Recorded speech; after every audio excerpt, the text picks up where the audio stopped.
So who do you think you are? Hey? Have you ever had that said to you before? Did your mum ever say that to you? Who do you think you are? And I remember one time that my daughter's dad said to her, like, do you think the world revolves around you? Your mother obviously thinks so. And I said, well, the next time he says that to you, darling, you just go, yes, it is. It's scientifically proven, actually, that the universe revolves around me because the universe is infinite, which means at any time and any place that I stand in, that actually it is revolving around me. So I am the center of my universe, not actually the world. And so, yeah, that's not advisable whenever somebody says that, because that's too smart an answer.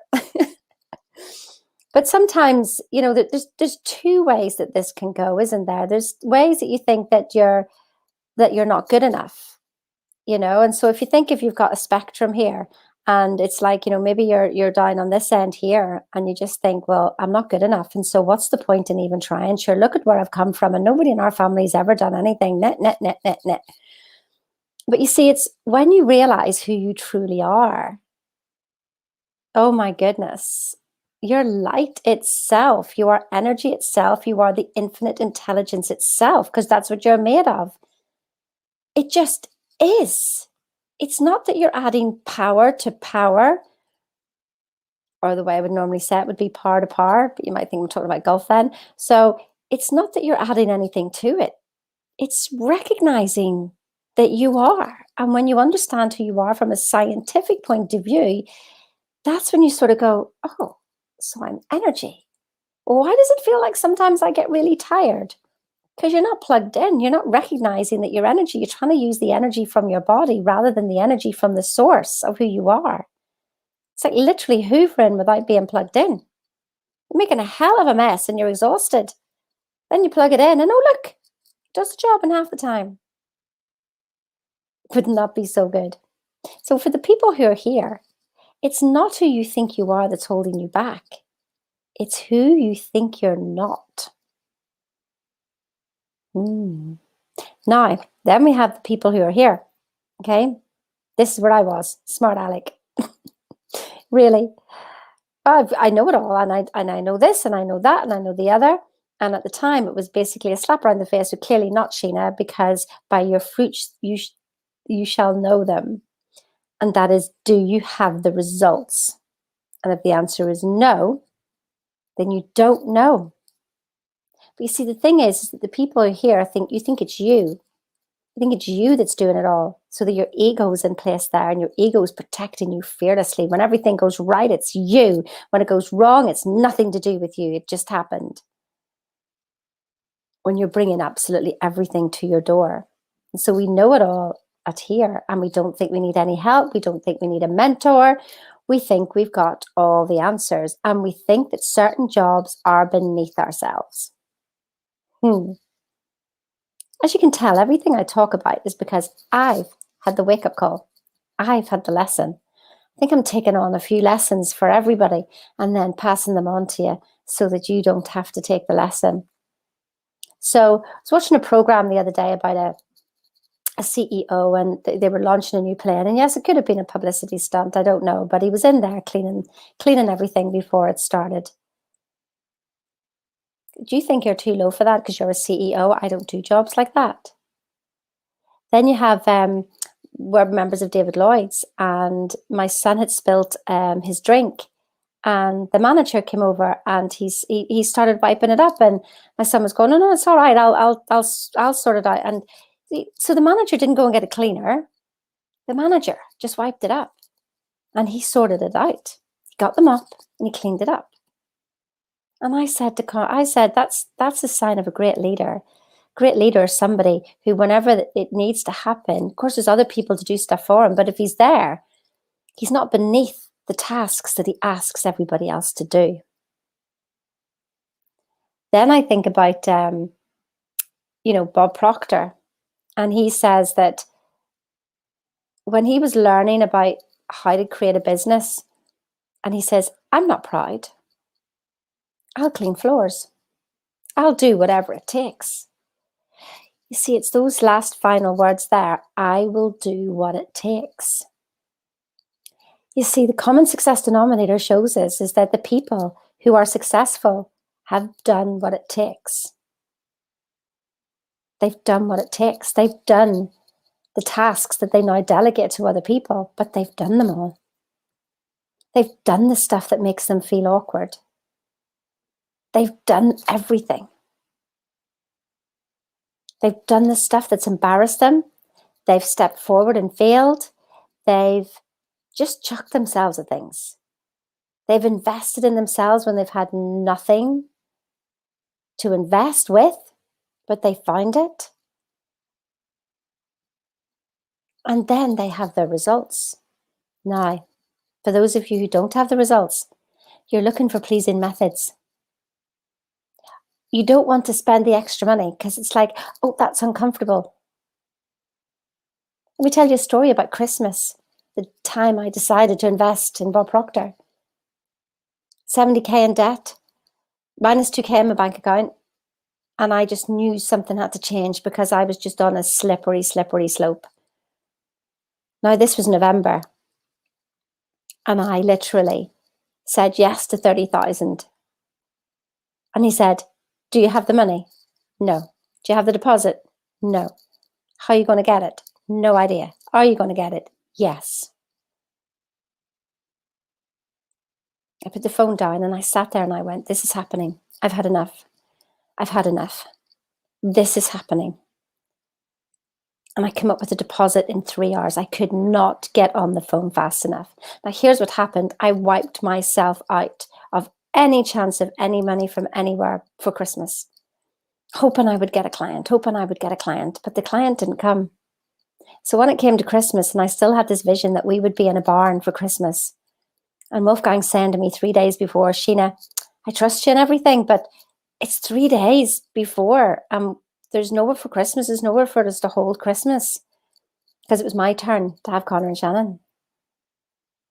And so I decided that day, I said, I can't think about this. I just know what's happening. I see it. I don't know. I just see we're in a barn in a cottage somewhere. I don't know why. And so I went off to this hotel and I decided to work from there.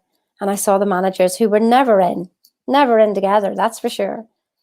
And they walked past me and I just said, listen, I know all your barns are taken and they're a heck of a price too. They're like 1,000 or 1,500. So, just in case anybody cancels at the last minute, can you just give me a wee call? And he said, actually, as it happened, Sheena, we've just had somebody move out of a long-term let. Now, we need to decorate the place a bit, but it's absolutely fine. It's a 3-bedroomed barn conversion just out there. We'll give it to you. £200 over Christmas night into Boxing Day and our Christmas dinner included. Wow, magic. And then I had my first client in the January. So this is about, who do you think you are? There's another story as well about Jesus in the Bible cleaning somebody's feet. What are you prepared to do? You see, it's not the certain things that you do. It's the things you do in a certain way. I keep saying it and I keep saying it and I keep saying it. It's the things you do in a certain way. If you don't like your job and you keep resisting it and you keep complaining about it, then you're just going to hold yourself there.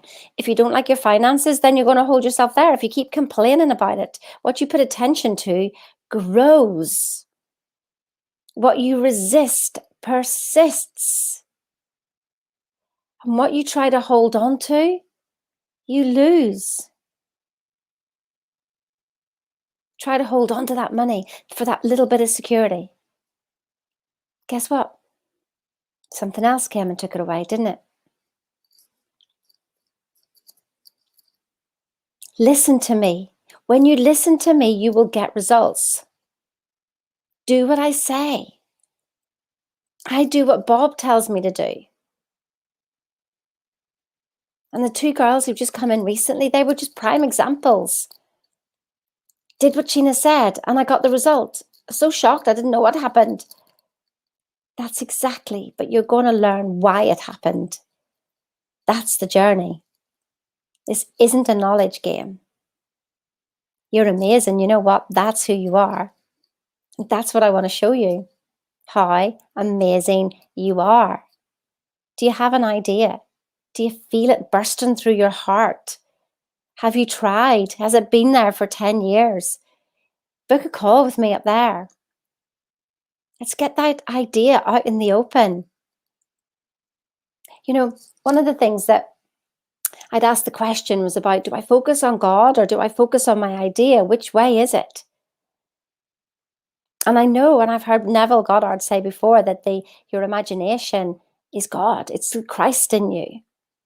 But I didn't quite get it until I heard Bob this morning, Bob Proctor. And he said, the eye of God, your imagination.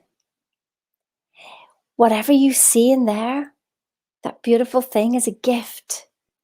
It's a gift. So by you saying, oh, I'm not worthy,